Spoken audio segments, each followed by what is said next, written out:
আন্তর্জাতিক বাজারে জ্বালানি তেলের দাম লাফিয়ে বাড়ছে। মধ্যপ্রাচ্যের হরমুজ প্রণালী বন্ধ থাকা নিয়ে নতুন উত্তেজনা তৈরি হয়েছে। এর ফলে বিশ্ববাজারে টানা 4 দিন তেলের দাম বাড়ল।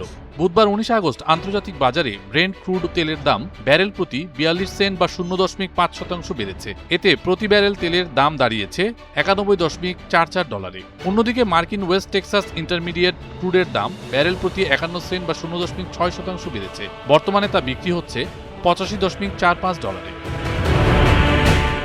কয়েকদিন ধরে যুক্তরাষ্ট্র ও ইরানের যুদ্ধবিরতি নিয়ে আলোচনা চলছিল, কিন্তু গেল সোমবার সেই চুক্তি শেষ হয়ে যায়।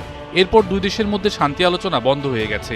এতে তেলের বাজার আবার অস্থিতিশীল হয়ে ওঠে। এদিকে মার্কিন প্রেসিডেন্ট ডোনাল্ড ট্রাম্প জানান, ইরানের সঙ্গে তাদের কোনো আলোচনা হচ্ছে না, হরমুজ প্রণালী চলাচলের জন্য খোলা রয়েছে। কিন্তু ইরান এই দাবি অস্বীকার করেছে। তারা জানিয়েছে এই গুরুত্বপূর্ণ নৌপথটি এখনও বন্ধ রয়েছে।